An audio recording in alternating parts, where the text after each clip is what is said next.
लेकिन एक चीज जो हम तमाम अभी तक देख रहे हैं, चाहे मनीष सिसोदिया का मामला हो, संजय सिंह का मामला हो, चाहे राउस एवेन्यू कोर्ट में जब भी मामला जाता हो जमानत ठुकरा दी जाती है। हाई कोर्ट जाता था, हाई कोर्ट ने तो बड़े कड़े शब्दों में अरविंद केजरीवाल की हर बार जमानत की जो याचिका थी या गिरफ्तारी का विरोध था उसको ठुकरा दिया था। लेकिन जैसे ही देश की सबसे बड़ी अदालत में मामला जाता है, फैसला कुछ और ही आ जाता है। किस तरह से देखते हैं इन सब चीजों को, ये पूरा प्रोसेस जो होता है?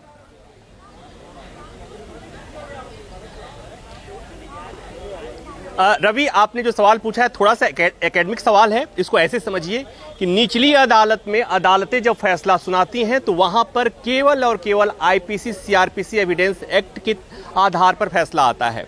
हाई कोर्ट में आईपीसी सीआरपीसी और एविडेंस एक्ट के अलावा ये 80% 70% होता है, बाकी और चीज़ों को देखना पड़ता है।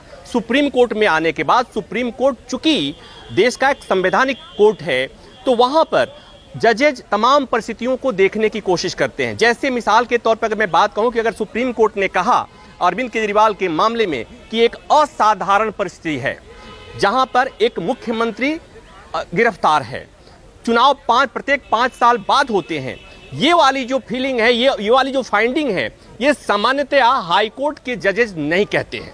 इस बात को ऐसे समझने की जरूरत है, पहली बात। दूसरी बात ये कि सुप्रीम कोर्ट के पास एक और अधिकार है, वो जो अनलिमिटेड पावर जिसे कहते हैं कि आर्टिकल 142 में एक अनलिमिटेड पावर होता है। तीसरी बात कि सुप्रीम कोर्ट के विजडम पर कोई और सवाल नहीं खड़ा कर सकता। हाई कोर्ट का फैसला आएगा, सुप्रीम कोर्ट के जजेज उसे करेक्ट कर देते हैं, उसे बदल देते हैं। कई बार हाई कोर्ट के फैसले के खिलाफ सुप्रीम कोर्ट की टिप्पणियां बड़ी गंभीर आती हैं, लेकिन हाई कोर्ट के फैसले, सुप्रीम कोर्ट के साथ ऐसी कोई मजबूरी नहीं है। और दूसरी बात कि जब सुप्रीम कोर्ट के ऊपर यह जिम्मेवारी दी गई कि आपको फंडामेंटल राइट की सुरक्षा करना है, आपको संविधान की सुरक्षा करना है, तो ये जो बड़ी जिम्मेवारी है, तो कई बार सुप्रीम कोर्ट उस लिहाज से देखता है, उस लिहाज से सुनता है और उसी लिहाज से फैसला सुनाता है। और वहां पर कई जगहों पर आईपीसी सीआरपीसी के जो एस्टेब्लिश्ड लॉ है, जो कानून है, उसके बियॉन्ड जाकर, ठीक है, अपने आप में ये बड़ा अहम फैसला है, हिस्टोरिकल फैसला है, इसकी नजीर जो है आने वाले वक्त में प्रभाकर दी जाएगी और कानूनी पेच हम आपसे समझ ही रहे हैं।